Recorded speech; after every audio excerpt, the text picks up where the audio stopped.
का एक नवयुवक सिद्धनाग पेशवाओं से मिलने गया और कहने लगा कि वैसे तो अंग्रेजों की ओर से लड़ने की कोई इच्छा हमारी नहीं है, मगर तुम हमारे सारे अधिकार और सम्मान अगर कोई भी सकारात्मक तरीके से ईश्वर को मानने का काम नहीं करता है, बल्कि नकारात्मक तरीके से ईश्वर को मानने के लिए मजबूर है। यानी कि जो ईश्वर आपके लिए कर सकता है उसके लिए आप नहीं मानते हो, बल्कि ईश्वर जो आपका नुकसान कर सकता है उससे बचने के लिए आप ईश्वर को मानते हो। डर से राम का किरदार निभाता है, वह बीड़ी सिगरेट पीता है, धूम्रपान करता है, स्मोकिंग करता है, और उसकी जो है लोग जहाँ भी मिलता था उसके चरण किसी के भी धर्म ग्रंथ को, उसकी पवित्रता को उन कागज़ों से नापते हैं, उस किताब से नापते हैं, जबकि हम लोग जानते हैं कि उस किताब, उस कागज़ में कोई पवित्रता जैसी कोई चीज़ नहीं है, बल्कि उस किताब के भीतर लिखे हुए शब्दों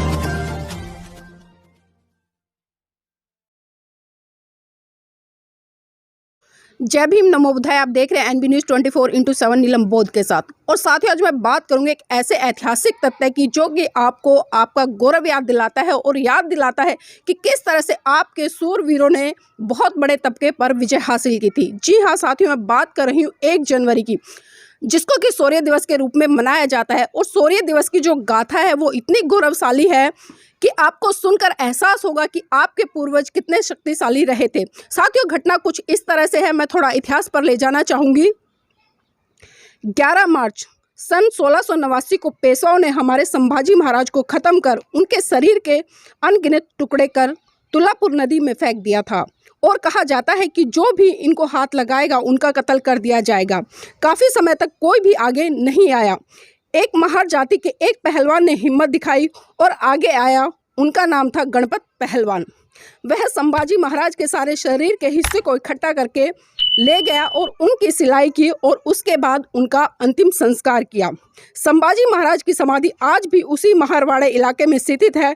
ये सूचना मिलते ही पेशवाओं ने गणपत महार पहलवान की हत्या कर दी और उसका कत्ले आम कर दिया और समूची महार जाति को दिन में गांव से बाहर निकलने का फरमान सुना दिया और साथ साथ गले में हांडी और पीछे झाड़ू लटकाने का भी फरमान सुना दिया और पूरे पुणे शहर में एक अफवाह फैला दी कि गणपत महार पहलवान देवतुल्य हो गया है, इसलिए वो भगवान की भेंट चढ़ गया है। संभाजी महाराज की मृत्यु के बाद महार जाति के लोगों पर खूब अत्याचार इन पेशवाओं सनातनी ब्राह्मणों द्वारा किए जाने लगे थे।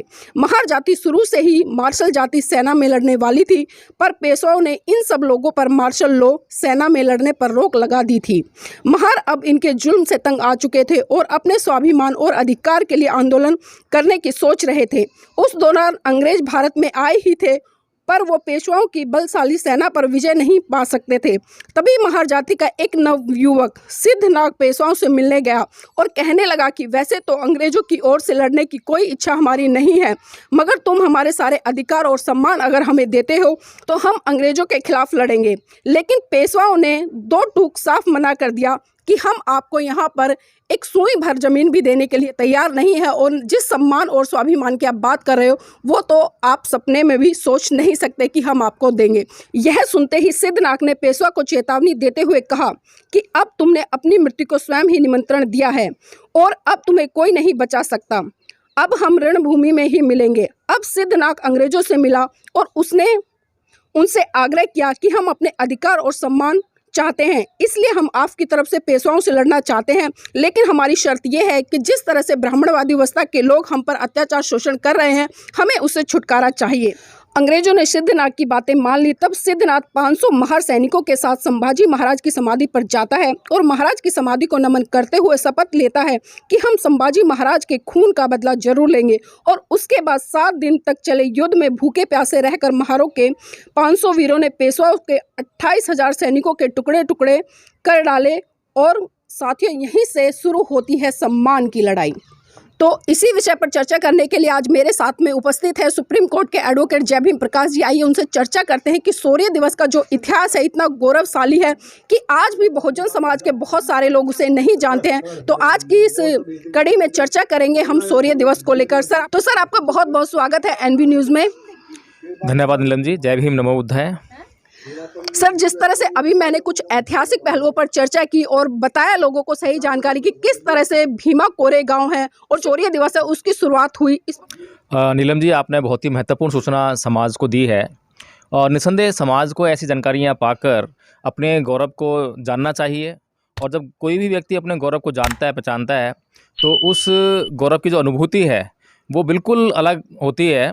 और ऐसे गौरव की अनुभूति करने के बाद ही जो जज़्बा है, यानी कि जो बल मिलता है एक तरह से जो है, और हम जानते हैं कि हमारे समाज को अगर प्रताड़ित किया गया है या उस पर अत्याचार किए गए हैं तो उसके मनोबल को तोड़ने के बाद ही किए गए हैं। तो ऐसी घटनाएं और ऐसी जानकारियां हमारे समाज का मनोबल बढ़ाने के लिए होती हैं। तो ऐसी घटनाएं और जानकारियां जो है निश्चित तौर पर जो है समाज के बीच में लगातार प्रेषित करती जानी चाहिए। जी सर, अगर सूर्य दिवस की मैं बात करूं तो ये मुद्दा हमारे सामने तब आया जब सूर्य दिवस के 200 वर्ष पूरे हुए थे और वहां पर जो बहुजन समाज का तबका था वो लाखों की संख्या में उमड़ा था उस स्थल को देखने के लिए। लेकिन वहां पर जिस तरह से हिंदूवादी संगठन थे उनकी तरफ से हमला किया गया और आज भी बहुजन समाज के बहुत सारे लोग सलाखों के पीछे हैं। तो इस तरह की जो शौर्य गाथाएं हैं, क्योंकि हम अपने इतिहास को जानने के इच्छुक हैं और एक इच्छा रखते हैं और उसको प्रचारित और प्रसारित करने के लिए लगातार आज भीमा कोरेगांव जा रहे हैं, तो सर इन घटनाओं को और जो हिंदूवादी संगठन है जिस तरह से वो अत्याचार शोषण करते हैं, इनको कैसे देखते हैं? देखिए नीलम जी, ऐसा है कि अभी पीछे 25 दिसंबर को मनुस्मृति दहन दिवस था। इस दिन परम पूज्य बाबा डॉक्टर भीम अम्बेडकर ने मनुस्मृति को सरेआम जलाया, खुलेआम जलाया। और जलाया नहीं खाली, उसके जो श्लोक हैं, उनका जो अंदर जो मंत्र लिखे हुए हैं, श्लोक लिखे हुए हैं, उनका मंत्रोच्चारण करते हुए और उसका अर्थ बताते हुए उसको जलाने का काम किया। अब कोई भी बुद्धिमान व्यक्ति हो, तार्किक व्यक्ति हो, समझदार व्यक्ति हो, तो उसे ये समझना चाहिए कि कोई भी इतना बड़ा विद्वान व्यक्ति जब किसी पुस्तक को जला रहा है तो क्या कारण है। अगर कुछ कारण ऐसे हैं जिसके कारण उसको जलाया जाना चाहिए तो उसे स्वीकार करना चाहिए, ये बुद्धिमान व्यक्ति की पहचान है। लेकिन एक मूर्ख व्यक्ति उस किताब को पढ़ता नहीं है, उस किताब के भीतर क्या अच्छा है क्या बुरा है उसे इस बात से कोई लेना देना नहीं है, लेकिन उसके पूर्वजों ने उसे कह दिया कि ये पवित्र ग्रंथ है और इसकी पवित्रता को बनाए रखना हमारा फ़र्ज़ है, हमारा धर्म है, इसके लिए हमें मर जाना चाहिए, कट जाना चाहिए, कुछ भी करना चाहिए। तो ऐसे लोग जो हैं मूर्खों की पंक्ति में आते हैं और इस देश में मूर्खों की कमी नहीं है, ऐसे मूर्खों की बिल्कुल कमी नहीं है। अब इस मामले पर भी कई लोगों ने मतलब आपत्ति जाहिर की कि भई आप हमारे धर्म ग्रंथ को क्यों जला रहे हैं। तब मैंने अभी अपने एक वीडियो में ये भी कहा कि भाई आप बौद्धों का कोई धर्म ग्रंथ जलाकर दिखाइए। मैंने खुला चैलेंज किया कि अगर हिंदुओं में हिम्मत है तो वो बौद्धों का कोई भी धर्म ग्रंथ जलाए और कोई बौद्ध उसमें आपत्ति नहीं करेगा। लेकिन ये हिंदुओं के बस की बात नहीं है, क्योंकि हिंदू लोग जो हैं अंधविश्वास में चढ़े हुए हैं, पाखंड में भटके हुए हैं। वे किसी के भी धर्म ग्रंथ को, उसकी पवित्रता को उन कागज़ों से नापते हैं, उस किताब से नापते हैं, जबकि हम लोग जानते हैं कि उस किताब, उस कागज़ में कोई पवित्रता जैसी कोई चीज़ नहीं है, बल्कि उस किताब के भीतर लिखे हुए शब्दों पवित्रता है। अगर उसके भीतर अच्छे शब्द लिखे हैं और उसका आचरण करके कोई व्यक्ति अपने जीवन में अपना मंगल कर सकता है, समाज का मंगल कर सकता है, तो वो पवित्रता है, उन शब्दों की कीमत होती है। तो इसी तरह से नीलम जी, जो शौर्य गाथा है ये बहुजन समाज के लिए बहुत ही प्रेरणादायक है। बहुजन समाज को इससे प्रेरणा मिलती है, एक सीख मिलती है कि इतिहास में उसके पूर्वजों ने क्या किया और जिस तरह से कितने एक लंबा अंतराल रहा जिस समय कि इन लोगों ने बहुजन समाज के ऊपर अत्याचार किए और ये समाज चुपचाप जो है सहता रहा। तो चुपचाप सहने का कारण भी यही था क्योंकि इस समाज को अपना गौरवशाली इतिहास नहीं मालूम था। जैसे कि हिंदुओं में एक कथा कहानी सुनाते हैं हनुमान जी की, कि हनुमान जी की जो शक्तियाँ हैं वो सोई हुई हैं, उन्हें पता नहीं है, जब उन लोग बताते हैं तो जाग जाते हैं। तो ऐसे ही ये समाज है। तो ये समाज बहुत ही विकराल है, इसकी शक्ति बहुत असीम है, लेकिन इस समाज को अपनी शक्ति नहीं पता है और शक्ति जब पता लगती भी है तो ये समाज जो है खंड खंड में विखंडित हुआ समाज है, टुकड़े टुकड़े बटा हुआ समाज है, जिसके कारण ये संगठित ना होने के कारण जो है ये अपने ऊपर अभी भी अत्याचार सहने के लिए मजबूर है। सर मैं ये भी जानना चाहूँगी कि जब अक्सर बहुजन महान पुरुषों की बात आती है, अभी पिछले दिनों भी हमने देखा है कि जिस तरह से जय भीम फिल्म रिलीज़ हुई और जिस तरह से जो साउथ के हीरो हैं सूर्या जी, उनको बड़े स्तर पर एक प्रमोशन मिला और प्रमोशन मिलने के साथ साथ ये फिल्म विश्व की एक ऐतिहासिक फिल्म बनी और विश्व में पहले नंबर पर इस फिल्म ने बहुत बड़े बजट का एक तरह से पैसा मतलब कमाया है। और उसी के मार्फत हमने देखा कि किस तरह से मनुवादी लोगों ने उनके घर का घेराव किया और उन पर कुछ हमले भी किए गए। हमने सोशल मीडिया के तहत खबरें सुनी भी हैं और पढ़ी भी हैं। सर इसी के मार्फत मैं बात और करना चाहूँगी कि जिस तरह से हम शौर्य दिवस की बात कर रहे हैं, तो जो the battle of Bhima Koregaon एक मूवी है जिसके निर्देशक और कलाकार रमेश थेटे जी हैं, जो कि बहुजन समाज से बिलोंग करते हैं, एक बहुत ही बड़े IAS ऑफिसर भी रहे हैं और उन्होंने the battle of Bhima Koregaon जो मूवी है उसका निर्देशन किया है और कुछ महीने बाद ये फिल्म सिनेमा घरों पर आ भी रही है। तो इस तरह की फिल्में सर क्या मैसेज छोड़ती है समाज में? देखिए, हमारा जो बहुजन साहित्य है, अब उसका रूप जो है बहुत विकराल हो रहा है। कोई समय था जब परम पूज्य बाबा साहब डॉक्टर भीमराव अम्बेडकर का लिखा हुआ साहित्य भी हमारे समाज की पहुंच से बाहर था। जो पुस्तक थी, अब वो पुस्तक तो लिखी बाबा साहब डॉक्टर भीमराव अम्बेडकर ने बड़ा जी। अथक परिश्रम करके, लेकिन उन पुस्तकों को पढ़ने वाला कोई नहीं था। लेकिन आज जो आधुनिक युग में टेक्नोलॉजी ने इतना विकास किया है, उसके माध्यम से आज हमारे पास सोशल मीडिया है और जो मूवीज़ का जो एक वो है हमारे पास प्लेटफॉर्म कि मूवीज़ के माध्यम से कोई भी व्यक्ति किसी भी बात को बहुत अच्छी तरह से भावनात्मक तरीके से समझ सकता है। लेकिन अभी तक ये हो रहा था कि हमारे समाज के पास इतना पैसा नहीं था, हमारे समाज के कलाकार नहीं थे, हमारे समाज के फिल्म प्रोड्यूसर या डायरेक्टर्स नहीं थे। तो अब जो रमेश थेटे जी ने इस दिशा में एक महत्वपूर्ण कदम उठाया और एक ऐसी ऐतिहासिक फिल्म बनाई। तो इस फिल्म से जैसे कि इससे पहले एक फिल्म आई थी, द सुद्रा फिल्म आई थी। जी। द सुद्रा फिल्म को देखकर वो बिल्कुल ही एक जो बॉलीवुड की जो मूवीज़ होती हैं, बिल्कुल वैसी मूवी थी। उसके जो किरदार जिन लोगों ने निभाए, उन्होंने बड़ी अच्छी भूमिका निभाई और एक तरह से अपने किरदार को ऐतिहासिक रूप में उनको जिया। तो वहाँ से जो है समाज को बहुत बड़ी प्रेरणा मिली। उन्होंने देखा कि उनके समाज के साथ, उनके पूर्वजों के साथ में किस प्रकार अत्याचार किए हैं, तो उससे समाज के अंदर बहुत जागृति आई। तो ऐसी the battle of Bhima Koregaon है, जो रमेश थेटे जी ने अपने अथक प्रयासों से बनाई है। बहुत पैसा उसमें लगाया है और उन्होंने पैसे की परवाह नहीं की है। तो बहुत ही सराहनीय काम किया है रमेश थेटे जी ने। और निसंदेह अब जो फिल्मों के माध्यम से जो जागृति होती है, क्योंकि हमने देखा है कि जब रामानंद सागर ने रामायण जो एक धारावाहिक जो बनाया, तो उससे जो इस देश के लोग जो हैं बिल्कुल गुमराह हो गए, अंधविश्वास में डूब गए। जो अरुण गोविल राम का किरदार निभाता है, वह बीड़ी सिगरेट पीता है, धूम्रपान करता है, स्मोकिंग करता है जी। और उसकी जो है लोग जहाँ भी मिलता था उसके चरण छूते थे, पूजा करते थे। तो इस तरह के जो झूठे किरदार रामानंद सागर ने उनको धारावाहिक में पिरो कर लोगों के सामने प्रस्तुत किया और झूठी कथा कहानी थी, काल्पनिक कथा कहानी थी, उसमें कोई सच्चाई नहीं है। और अगर इस देश के लोग उन कथा कहानियों को सच्चे तरीके से पढ़ना स्टार्ट कर दें, थोड़ा सा तर्क लगाना शुरू कर दें, सोचना शुरू कर दें, तो ये जो हिंदू धर्म है, ये ताश के पत्तों की तरह, रेत के दीवारों महलों की तरह वैसे ही ढह जाएगा। लेकिन इस देश के लोग जो है अपनी बुद्धि का इस्तेमाल नहीं करते, इसलिए क्योंकि लोग जो है भावनाओं में बहते हैं और फिल्में जो हैं लोगों की भावनाओं को खरीदने का बड़ा महत्वपूर्ण कार्य करती हैं। तो रमेश थेटे जी की Bhima the battle of Bhima Koregaon हो, या जो सूर्या की जो भी फिल्म बनाई है जय भीम वो हो, इससे पहले द सुद्रा हो, तो चाहे कम फिल्में आ रही हैं लेकिन फिल्में आ रही हैं। और जब फिल्में आ रही हैं तो ये समाज जो है भावनात्मक तरीके से अपने पूर्वजों के इतिहास को समझने का प्रयास करेगा और निसंदेह उसकी जानकारी को लेकर आगे बढ़ने का प्रयास करेगा और आगे अपने लिए जो है नई मंजिलें तैयार करेगा और उनको पाने का भी प्रयास करेगा। सर बिल्कुल बहुत अच्छी जानकारी दी है। और जिस तरह से हम देख रहे हैं, चाहे आरक्षण मूवी हो या आर्टिकल 15 हो, और भी बहुत सारी मूवी ऐसी आई हैं, इस देश के बहुत बड़े तबके की आंखें खोलने का काम किया है। लेकिन फिर भी हम देखते हैं सर, आज भी कहीं ना कहीं जो पाखंडवाद या अंधविश्वास या रूढ़िवाद है, वो उसकी जकड़ में भी लोग कहीं ना कहीं दिखाई देते हैं। और उसका उदाहरण हमने देखा है कि जैसे कि ओ माई गॉड मूवी आई, पीके मूवी आई। ये मूवी एक तरह से इतना स्पष्टीकरण, आपका जो चश्मा चढ़ा हुआ है एक अंधभक्ति का, अर्धश्रद्धा का, भगवान के नाम का, उसको बिल्कुल साफ कर देती है। लेकिन उसके बावजूद भी लोग कहीं ना कहीं उन्हीं चीज़ों में उलझे नजर आए। सर इसके साथ साथ जानना चाहूंगी कि जिस तरह से 500 महार सैनिकों ने 28,000 पेशवाओं को मार गिराया था, तो वास्तव में ये बहुत ही गौरवशाली इतिहास है इस देश के लोगों के लिए। लेकिन आज भी हम देख रहे हैं कि बहुत सारा तबका है इस गौरवशाली इतिहास को नहीं जानता, तो उसका क्या कारण है सर?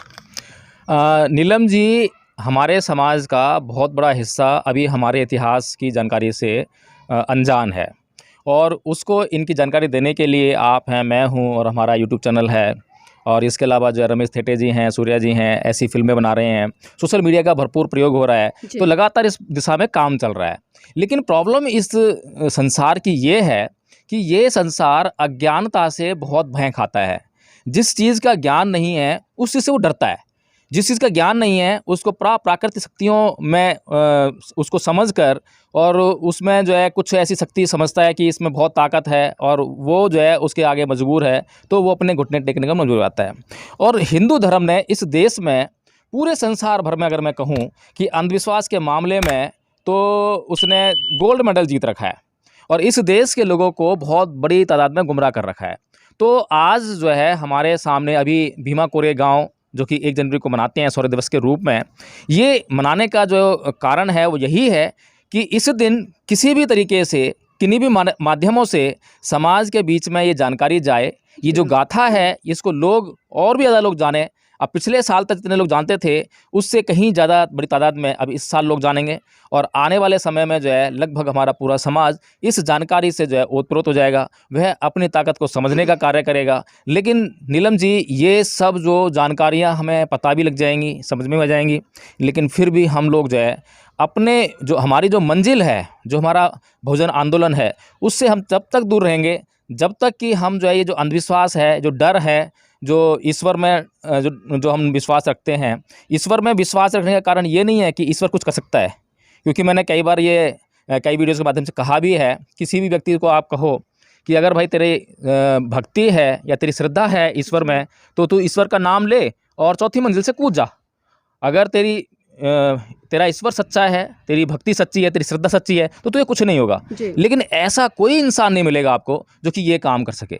तो यानी कि कोई भी सकारात्मक तरीके से ईश्वर को मानने का काम नहीं करता है, बल्कि नकारात्मक तरीके से ईश्वर को मानने के लिए मजबूर है। यानी कि जो ईश्वर आपके लिए कर सकता है उसके लिए आप नहीं मानते हो, बल्कि ईश्वर जो आपका नुकसान कर सकता है उससे बचने के लिए आप ईश्वर को मानते हो। डर से आप जो है ईश्वर को मानते हो। जैसे शनि का आपको डर दिखाया जाता है, या फिर किसी भी आपको ईश्वर का, देवी देवता का डर दिखाया जाता है कि अगर वो रुष्ट हो गया, नाराज़ हो गया, तो आपका नाना प्रकार का अकल्याण करेगा, नुकसान हो जाएगा, आप मर भी सकते हो।